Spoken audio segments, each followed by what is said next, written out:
नमस्ते। यो चाहिँ मोमोको रुख हो। यसमा चाहिँ धेरै मेह भएकोले भन्नाले धेरै बिउ भएकोले अब हामीले सानो सानो बिउ झार्ने हो अनि ठुलो ठुलो बिउ चाहिँ राख्ने हो। पछाडि राम्रो होस् भनेर त्यो हिसाबले हामीले मोमोको गाछी हो, इङ्ग्लिसमा चाहिँ पिच भनिन्छ होइन। यो चाहिँ अब त्यो हिसाबले अब तपाईँको यहाँ हेर्नु सक्नुहुन्छ, यहाँ धेरै तपाईँको यो मेहहरू छ होइन, योहरू चाहिँ झार्ने होइन। अनि एउटालाई अनि यसलाई चाहिँ ठ्याक्क कस्तो भने तिनवटा अब नजोडियोस् त्यो हिसाबले चाहिँ राख्ने हो होइन, जस छुट्याएर राख्ने। अनि यसलाई चाहिँ अगाडि गएर ठुलो भएपछि एक आपसमा नजुट्योस् नठोक्योस् भन्ने हिसाबले तरिकाले यसलाई राख्ने हो। त्यस्तो तरिकाले हामी काम गर्दै आइरहेको छौँ।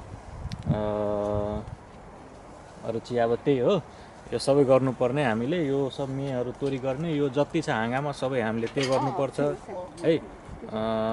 त्यति हो। अरू रिङ्गोको पनि गरिरहेछौँ हामीले। यो चाहिँ मोमोको भयो, अनि रिङ्गोको छुट्टै छ। रिङ्गोको भएको बेला रिङ्गोको पनि हामी देखाउने छौँ होइन। यो चाहिँ तपाईँको मोमोको भयो। मोमोको अब मैले भनिहालेँ, हाँगा हुन्छ, आफ्नो आफ्नो एउटा हाँगामा चढ्ने गर्ने होइन।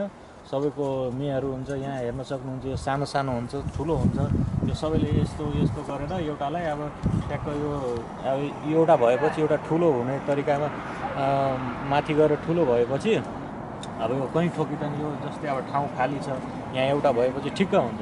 तपाईँको फेरि यहाँ अब गोच्या छ, धेरै भएको छ होइन। अब यसलाई चाहिँ तपाईँले भयो भने ऊ हुन्छ, ठोकिन्छ।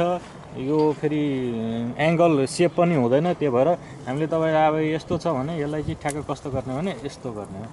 यो सब निकालिदिने अनि तपाईँको एउटा राख्ने है। यसलाई चाहिँ एउटामा बनाइदिने। अब एउटामा बनेपछि एकदम होइन, ठुलो भए पनि राम्रो हुन्छ, एकदम ठिक हुन्छ।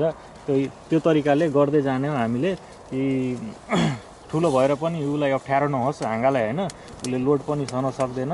त्यो तरिकाले गर्दै आउने हो हामी, यस्तो तरिकाले गर्दै आउने हो। अरू सब ठिकै हो, त्यस्तै छ। जस हामीले गर्ने काम यही हो, हेर्नु भइहाल्यो। त्यति होस्, धन्यवाद।